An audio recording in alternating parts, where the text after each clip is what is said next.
ಸಿದ್ದರಾಮಯ್ಯ ಹಾಗೂ ಸಚಿವ ಮಹದೇವಪ್ಪ ನಡುವೆ ಎರಡನೇ ಸುತ್ತಿನ ಮುನಿಸಿಗೆ ವೇದಿಕೆ ಸಿದ್ಧವಾಗ್ತಾ ಇದೆಯಾ ಅನ್ನೋ ಪ್ರಶ್ನೆ ಇದೆ. ಕಾರಣ ನಿನ್ನೆ ಮಹದೇವಪ್ಪ ಅವರು ಕೊಟ್ಟಂತಹ ಸ್ಟೇಟ್ಮೆಂಟ್. ಮಗನಿಗೆ ಟಿಕೆಟ್ ಕೊಡಿಸಿ ಅಂತ ಸಿಎಂಗೆ ಒತ್ತಡವನ್ನ ಹೇರ್ತಾ ಇದ್ದಾರಾ ಮಹದೇವಪ್ಪ ಅವರು ಅನ್ನೋ ಪ್ರಶ್ನೆ ಇದೆ. ಸ್ಕ್ರೀನಿಂಗ್ ಕಮಿಟಿ ಸಭೆಯಲ್ಲಿ ಮಹದೇವಪ್ಪ ಸ್ಪರ್ಧೆಗೆ ಸಮ್ಮತಿಯನ್ನ ಸೂಚಿಸಿದ್ರ ಮುಖ್ಯಮಂತ್ರಿಗಳು ಅನ್ನೋ ಪ್ರಶ್ನೆ. ಆಪ್ತನ ಮಗನ ಬದಲು ಅಪ್ಪನ ಹೆಸರನ್ನ ಹೇಳಿದ್ದಕ್ಕೆ ಮಹದೇವಪ್ಪ ಸಿಟ್ಟಾಗಿದ್ದಾರೆ ಅನ್ನೋದು ಪಕ್ಷದ ಮೂಲಗಳಿಂದ ತಿಳಿದು ಬರ್ತಾ ಇರೋ ಮಾಹಿತಿ. ಕಡೆಗಳಿಗೆಯಲ್ಲಿ ನಂಬಿದ ಸಿದ್ದರಾಮಯ್ಯ ಕೈ ಬಿಟ್ರು ಅಂತ ಮಹದೇವಪ್ಪ ಅವರು ಬೇಸರದ ಮಾತುಗಳನ್ನ ನಿನ್ನೆ ಆಡಿದ್ರ ಅನ್ನೋ ಪ್ರಶ್ನೆ.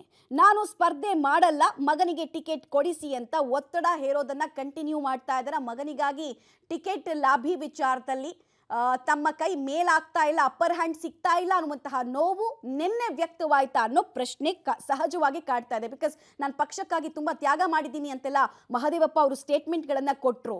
ಲೋಕಸಭೆಗೆ ನಿಲ್ಲೋದಕ್ಕೆ ಬೆಸ್ಟ್ ಕ್ಯಾಂಡಿಡೇಟ್ಸ್ ಸಿಎಂ ಹಾಗೂ ಡಿಸಿಎಂ ಅಂತೆಲ್ಲ ಟಾಂಟ್ ಕೊಟ್ಟರು. ನಾನು ಪಾರ್ಲಿಮೆಂಟ್ ಎಲೆಕ್ಷನ್ಗೆ ಅಭ್ಯರ್ಥಿ ಅಲ್ವೇ ಅಲ್ಲ, ಲೋಕಸಭೆಗೆ ನಿಲ್ಲೋದೇ ಇಲ್ಲ. ಮುಖ್ಯಮಂತ್ರಿಗಳಿದ್ದಾಗ ಹೇಳಿದ್ನಲ್ವಾ, ಐ ನಾಟ್ ಕಂಟೆಸ್ಟ್ ಪಾರ್ಲಿಮೆಂಟ್. ಮಹದೇವಪ್ಪನವರು ಅವ್ರ ಮಗ ಕೊಡಿ ಅಂತ ಅವನ ಹೆಸರನ್ನು ಪ್ಯಾನಲ್ ಕೊಟ್ಟಿದ್ದಾರೆ. ಪಕ್ಷದ ಹೈಕಮಾಂಡು ಬೇರೆ ಯಾರು ಕೊಟ್ಟರು ಅದ್ರ ಪರವಾಗಿ ಕೆಲಸ ಮಾಡೋದಷ್ಟೇ ನನ್ನ ಕೆಲಸ. ಈ ಬಗ್ಗೆ ಹೆಚ್ಚಿನ ಡೀಟೇಲ್ಸ್ ಕೊಡ್ತಾರೆ. ನೇರ ಸಂಪರ್ಕದಲ್ಲಿ ಜಾಯ್ನ್ ಆಗ್ತಾ ಇದ್ದಾರೆ ಶ್ರೀನಿವಾಸ್.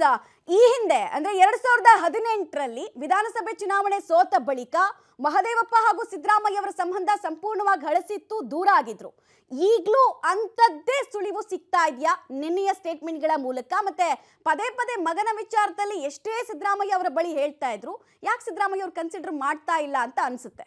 ಮಮತಾ, ಮುಂದಿನ ಲೋಕಸಭೆ ಚುನಾವಣೆಗೆ ಸಚಿವರು ಕೂಡ ಸ್ಪರ್ಧೆ ಮಾಡಬೇಕು ಅನ್ನುವಂಥ ಚರ್ಚೆಗಳು ಕಾಂಗ್ರೆಸ್ನಲ್ಲಿ ಆಗ್ತಿದ್ದಾವೆ. ಚಾಮರಾಜನಗರ ಜಿಲ್ಲೆಯಿಂದ ಮಹದೇವಪ್ಪರವ್ರನ್ನ ಇಳಿಸಬೇಕು ಅನ್ನುವಂಥದ್ದು ಸಿಎಂ ಅವರ ಲೆಕ್ಕಾಚಾರ.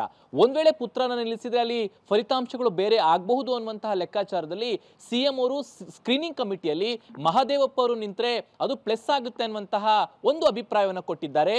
ಈ ಒಂದು ಅಭಿಪ್ರಾಯ ಮಹದೇವಪ್ಪ ಅವರ ಕೋಪಕ್ಕೆ ಅಥವಾ ಮುನಿಸಿಗೆ ಕಾರಣ. ಯಾಕೆಂತಂದ್ರೆ ಈಗ ಅವರು ಸಚಿವರಾಗಿದ್ದಾರೆ. ಒಂದ್ ವೇಳೆ ಲೋಕಸಭೆಯಲ್ಲಿ ಗೆದ್ರೆ ಸಚಿವ ಸ್ಥಾನವನ್ನ ಬಿಟ್ಟು ಅವರು ದೆಹಲಿಗೆ ಹೋಗ್ಬೇಕಾಗತ್ತೆ. ಅದು ಮಹದೇವಪ್ಪ ಅವರಿಗೆ ಇಷ್ಟ ಇಲ್ಲ. ಆದ್ರೂ ಕೂಡ ಇನ್ನೊಂದು ವಿಚಾರ, ಅವರ ಮಗನಿಗೆ ರಾಜಕೀಯ ಭವಿಷ್ಯ ನೋಡಬೇಕು ಅನ್ನುವಂಥ ನಿಟ್ಟಿನಲ್ಲಿ ಕಳೆದ ವಿಧಾನಸಭೆ, ಕಳೆದ ಲೋಕಸಭೆಯಲ್ಲೂ ಕೂಡ ಪ್ರಯತ್ನಗಳು ಆಗಿತ್ತು, ಆದ್ರೆ ಅವರಿಗೆ ಸಿಕ್ಕಿರಲಿಲ್ಲ.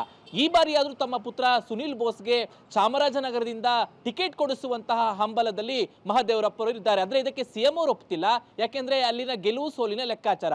ಹಾಗಾಗಿನೇ ಮುನಿಯಪ್ಪನವರು ಇನ್ನು ಮಹದೇವಪ್ಪನವರು ಸಿದ್ದರಾಮಯ್ಯನವರ ಮೇಲೆ ಮುನಿಸಿಕೊಂಡಿದ್ದಾರೆ. ಒಂದ್ ವೇಳೆ ಪುತ್ರನಿಗೆ ಕೊಟ್ರೆ ಕೆಲಸ ಮಾಡ್ತೀನಿ ಅನ್ನುವಂಥ ಮಾತುಗಳು, ಜೊತೆಗೆ ತಮಗೆ ಕೊಟ್ಟು ಅವರು ದೆಹಲಿಗೆ ಹೋದ್ರೆ ಇಲ್ಲಿ ಸಚಿವ ಸ್ಥಾನ ಬಿಡಬೇಕು ಅನ್ನುವಂಥ ಒಂದಿಷ್ಟು ನೋವುಗಳು. ಸೊ ಇದೆಲ್ಲ ವಿಚಾರವಾಗಿನೇ ಮಹದೇವಪ್ಪ ಅವರಿಗೆ ಸಿಎಂ ಮೇಲೆ ಮುನಿಸಾಗಿದೆ ಅನ್ನುವಂಥದ್ದು ಕಾಂಗ್ರೆಸ್ ವಲಯದಲ್ಲಿ ಚರ್ಚೆ ಆಗ್ತಿರುವಂಥದ್ದು. ಅಂತಿಮವಾಗಿ ಯಾರು ಕ್ಯಾಂಡಿಡೇಟ್ ಏನಾಗಬೇಕು ಅನ್ನುವಂಥದ್ದು ಹೈಕಮಾಂಡ್ ತೀರ್ಮಾನ ಮಾಡುತ್ತೆ. ಆದ್ರೆ ತಮ್ಮ ಇಬ್ಬರ ನಡುವೆ ಈ ಒಂದು ಮುನಿಸು ಇರುವಂಥದ್ದು ಈಗ ಪಕ್ಷದ ವಲಯದಲ್ಲಿ ಚರ್ಚೆ ಆಗ್ತಿರುವಂಥದ್ದು. ಮಮತಾ, ರೈಟ್, ಧನ್ಯವಾದ ಶ್ರೀನಿವಾಸ್ ತಮ್ಮೆಲ್ಲ ಮಾಹಿತಿಗಾಗಿ. ಸಿದ್ದರಾಮಯ್ಯ ಅವರ ನೆರಳಿನಂತೆ ಅನುಸರಿಸಿದವರು ಮಹದೇವಪ್ಪ ಅವರು. ಬಟ್ ಬದಲಾದ ಸನ್ನಿವೇಶದಲ್ಲಿ ಮಹದೇವಪ್ಪ ಅವರು ಸದ್ಯಕ್ಕೆ ಪೂರ್ವ ಪಶ್ಚಿಮ ಅನ್ನೋ ರೀತಿನಲ್ಲಿ ಕಾಣಿಸ್ತಾ ಇದ್ದಾರೆ. ಇದು ಸರಿ ಆಗುತ್ತಾ, ಅನ್ಯ ಮಾರ್ಗವನ್ನು ಹುಡುಕ್ತಾರಾ ಸಿದ್ದರಾಮಯ್ಯ ಅವರು ಅನ್ನೋದು ಪ್ರಶ್ನೆಯಾಗಿ ಉಳಿತಾ ಇದೆ ಸದ್ಯಕ್ಕೆ. ಬಿಕಾಸ್ 2018ರಲ್ಲೂ ಇದೇ ಸಿಚುವೇಶನ್ ಇತ್ತು.